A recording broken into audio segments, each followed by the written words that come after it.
Level 1. The Laborer. 600 feet from the most photographed house on Earth, wearing a badge that says you don't officially exist yet. That's day 1. Nobody at the checkpoint knows your name. The Secret Service uniformed division officer running the magnetometer over your body every single morning doesn't need your name, just your badge color, and yours is blue. Blue means uncleared. Blue means escorted, every minute, by an officer close enough to hear you breathe, close enough to follow you into the porta-john if the job calls for it. You're here to break up cracked concrete along a service drive behind the Eisenhower Executive Office building, close enough to see the black iron fence line from where you're standing, far enough that it might as well be another country. Every tool that comes through the checkpoint gets logged on a clipboard by serial number. Every tool goes back out the same way, counted twice, because a missing hammer on a property like this doesn't stay missing quietly. You learn that lesson in your first week, when somebody loses a tape measure and the whole crew stands around for an hour while men in dark suits search every trash can within 200 yards. Nobody explains the work beyond the shape of the hole. You dig, you haul, you break concrete and load it into a dumpster, and start again tomorrow under the same wand. Your hard hat is stamped with a contractor logo nobody outside the fence would recognize, and your boots track white concrete dust across sidewalks that tourists photograph for the postcard shine of the pavement. Pennsylvania Avenue in front of the house has been closed to regular car traffic for decades now, so tourists walk right down the middle of the street, snapping photos of a roofline you're not allowed to look at for more than a few seconds without somebody noticing. Washington summers sit on your neck like a wet towel, the humidity rolling off the Potomac thick enough to chew. In January, wind off the ellipse cuts through 3 layers of clothing like they're nothing, and the work doesn't slow down for weather unless the weather threatens the fence line itself. You go home and tell people you worked near the White House today, and they light up, and you don't correct them, because explaining the difference between near and inside would take longer than the conversation is worth. Near is blue badge. Near is escorted. Near is standing 30 feet from a gate and understanding that the distance between you and the other side of it is the rest of your working life, if you're lucky enough to close it at all. Most guys on your crew never do. They rotate through federal sites for years, blue badge the entire time, and they stop mentioning the White House to people outside of work because near stopped feeling like an accomplishment somewhere around year 3. Level 2. The Apprentice. Somebody decides you're worth investing in, which mostly means you didn't quit and you didn't say anything stupid to the wrong person. A journeyman electrician from IBEW Local 26 takes you on, a union that's wired federal buildings across Washington for well over a century, everything from Nationals Park to buildings on this very property, and he tells you on day 1 that talent gets you noticed but silence gets you kept. You fill out a form called the SF-86.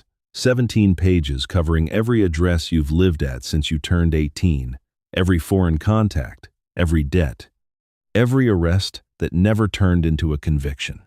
You hand over fingerprints, you list relatives. A federal investigator will actually call an interview, sometimes about things you forgot you ever did. This isn't optional if you want your badge color to change. Your journeyman shows you a task exactly once, expecting you to lock it into muscle memory the way he did at 19 with nobody around to explain it twice. You repeat it perfectly or you tear it out and start over, and you tear out plenty in that first year, because federal work carries a second layer of code stacked on top of the normal electrical code, one built around history instead of just safety. You drill 1 inch into the wrong wall, and a preservation officer with a clipboard makes you explain yourself in writing before you're allowed to pick the drill back up. You go to apprenticeship classes 2 nights a week after 10-hour shifts, your hands too stiff from pulling wire all day to hold a pencil steady. Learning wage rules under something called the Davis-Bacon Act that sets a wage floor nobody working federal construction in this city is allowed to fall under. Months crawl by, while your background investigation moves through Secret Service and FBI files somewhere you'll never see. You wait for a call that decides whether you spend your career walking past that fence unescorted or standing on the outside of it forever. Some apprentices never clear. Nobody tells them exactly why, and you learn fast not to ask, because the not asking is its own kind of test you're already passing or failing every single day, whether you realize it or not. Level 3. The Journeyman. The badge changes color. Green now. Unescorted access to designated parts of the 18-acre complex itself, not just the buildings orbiting around it. You walk through a southwest gate one morning with nobody trailing behind you for the first time in 3 years, and your chest goes tight in a way that has nothing to do with your tool belt. They tell you, almost casually, that some of the stone you're about to work near has been standing since James Hoban finished building this house in 1800.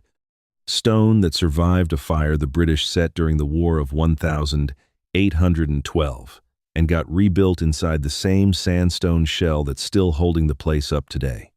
Your cell phone goes into a locker at the checkpoint every single morning because personal phones don't cross onto this property, and you spend 8 hours completely unreachable by anyone who loves you. No exceptions. No emergencies get through unless somebody physically comes and finds you on the floor you're working. You get used to the silence of it, the strange peace of a workday nobody can interrupt, even as your spouse tells you it's the hardest part of loving somebody in this line of work. Every space you touch gets photographed before you start and after you finish, every angle logged, because the people responsible for preserving this house treat it the way a museum treats a painting that happens to have a family living inside it. You learn to spot the difference between original steel from the Truman-era rebuild and a modern patch just by looking at the weld. You learn which walls need a curator's written approval before a bit ever touches them, because one careless hole in the wrong stretch of plaster becomes a story people tell for years about the guy who drilled into history. Your hands carry the same scars every journeyman's hands carry, burns and nicks and a permanent callus map nobody outside the trade would recognize. But you're carrying something else too, something you signed papers agreeing never to describe, not to your spouse, not at a bar with old coworkers, not in 20 years when nobody would even remember to ask. Discretion doesn't come with an expiration date here. It's not a policy. It's the actual price of the badge, and you pay it in silence for the rest of your life. Level 4. The Foreman. You're running a crew of 5 now, all green badge, all individually cleared, and none of them can be swapped out on short notice because a substitute needs a fresh background check that takes months to clear. Your schedule isn't measured in weeks anymore. It's measured in hours, boxed in tight around a family's calendar you don't get to see in advance. Most of the heavier interior work happens in August, when the residence sits emptier and the crews can actually tear into something without a state dinner 2 rooms away. You get a hard finish date that does not move, because the family comes home on a specific afternoon and the house has to look like nothing ever happened while they were gone. Miss it by even a day, and you collide with the next fixed date on the calendar. The holiday decorating crews who arrive right after Thanksgiving, expecting empty rooms. Not your scaffolding still standing in the state dining room. You coordinate constantly with the chief usher's office, a position that stayed deliberately apolitical through every administration for decades. Career staff who care about keeping the mechanics of the house running and nothing about who currently lives in it. Every morning's toolbox talk includes a line no other job site in America uses. If you see anything out of place, report it immediately and don't touch it. You've had a project frozen mid-task because of a security situation happening 2 buildings away that nobody explained to you. Your whole crew standing motionless with drywall dust on their hands, while officers with earpieces move past without so much as looking at you. You wait. Work starts back up 20 minutes later like nothing happened, because as far as your crew was concerned, nothing did happen. You were just standing near it. Nobody complains about any of this, because complaining is how a contractor gets quietly removed from future bidding lists forever. And everybody on your crew spent years earning a badge that lets them see the inside of a building most tradesmen only ever see on television. You go home and your spouse asks how the day was. You say fine. You mean it, and you also mean absolutely nothing by it, because fine is the only word you're actually allowed to use. Level 5. The Superintendent. You run the entire contract now, every trade sequenced against a calendar that answers to the residence's own engineering staff. The National Park Service crews who maintain the 18 acres outside the building itself, and a security review process you never get a full explanation of, and stopped asking about years ago. Your day starts before 6, with a solo walk of the site, checking what shifted overnight, because a house this old settles and creaks and complains in a language you've spent years learning to read.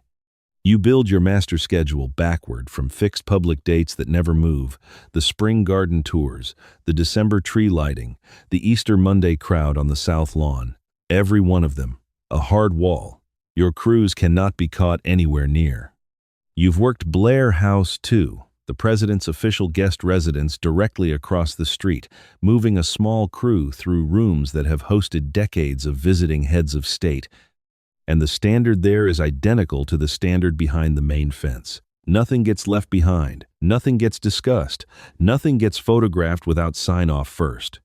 You think often about Inauguration Day, when roughly 90 members of the residence staff and a handful of trusted contractors move one first family's entire life out and another family's entire life in. Mattresses changed, closets emptied and refilled. The most famous house in the country completely reset in something close to 5 hours while a parade rolls down Pennsylvania Avenue outside. You weren't hired for that specific day, but your whole career runs on that same logic, an impossible window that gets filled anyway because the alternative simply isn't an option anyone considers. You don't get public credit for any of it. You wouldn't be allowed to take credit publicly even if somebody offered it to you on a plate, and by this point in your career, you've stopped wanting it. Level 6. The project manager. Your office sits inside a General Services Administration building a few blocks off Pennsylvania Avenue, and your desk carries a contract worth $18 million, funded by a line item. A Congressional Appropriations Subcommittee reviews line by line every single year. You manage 12 subcontractors, and every one of them costs more than a private sector equivalent because every one of them requires a completed background investigation before anybody touches a tool, months of built-in delay before the schedule can even start moving. Payment and performance bonds sit on file for every dollar of the contract because the federal government doesn't take your company's word for it any more than it takes anyone else's. You negotiate change orders with the curator's office over whether a proposed light fixture matches the historical period of the room it's going into, the kind of argument that would sound ridiculous on any other job site in the country and feels completely ordinary here. You draft budget justifications knowing a Government Accountability Office auditor might read them line by line years from now, because money spent on the president's house draws a level of scrutiny no private client on earth would ever apply to your work. You sit through calls with congressional staffers demanding to know why a 9% cost overrun happened, and the honest answer is always the same. Security clearance delays nobody could have predicted or priced in advance, and they don't want the explanation, they want a number and a date. You give them both, and go back to managing the most talented and most expensive labor pool in the entire country. Expensive purely because of who has to approve every single one of them before they're allowed to swing a hammer on federal ground. Level 7. The estimator. Before a single bid goes out the door, somebody has to price the whole job down to the last anchor bolt, and that's you.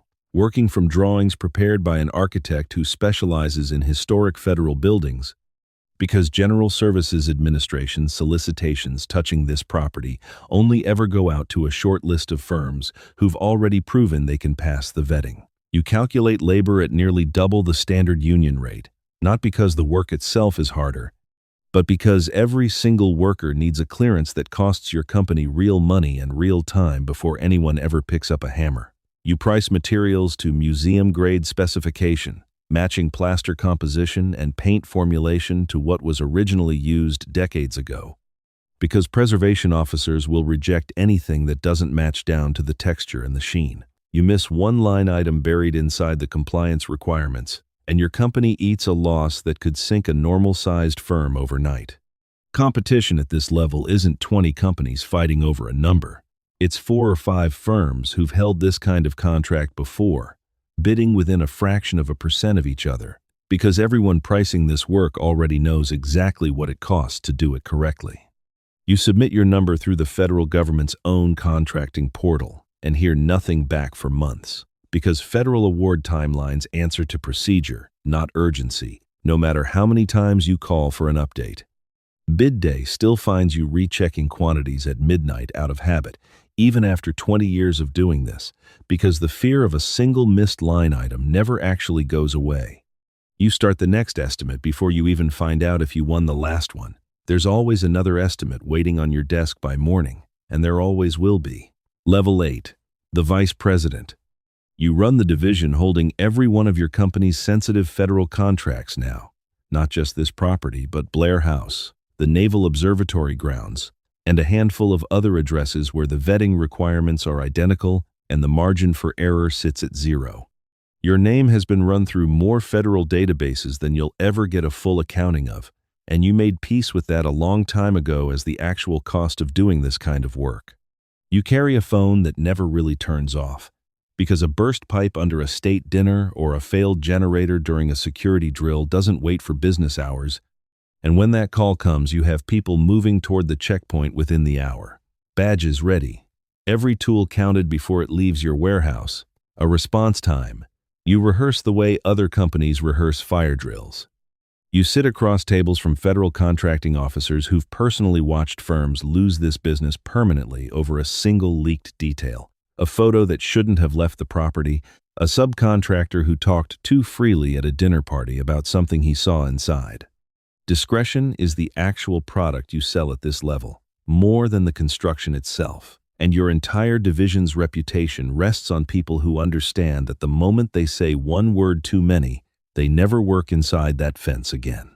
You live 20 minutes from the National Mall and haven't walked the cherry blossoms with your own family in years, because standing near that fence line on your own time, off the clock, feels wrong after everything you've stood inside it for during business hours. Level 9. The Company President. Your firm has held maintenance and renovation work on this property across administrations from both political parties, and that continuity is the entire reason your name still means something on a federal solicitation. You run 400 employees now. 400 people whose paychecks depend on your company staying exactly as apolitical as the resident staff you've worked beside for 3 decades.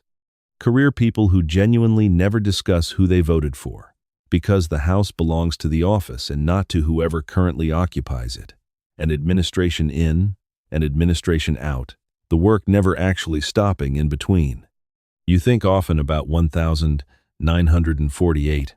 About the night a leg of the Truman family's piano sank straight through a rotting second-floor sitting room and brought plaster down into the dining room below it, and the investigation that followed, which found the entire house standing on borrowed time. You think about the 2 years after that.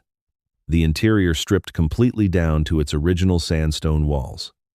150 tons of steel swung in through the windows to keep the shell from collapsing, and the demolition crews, the ironworkers, the welders, the electricians, the plumbers, and the stonemasons who did that work and then went home and said nothing about it for the rest of their lives.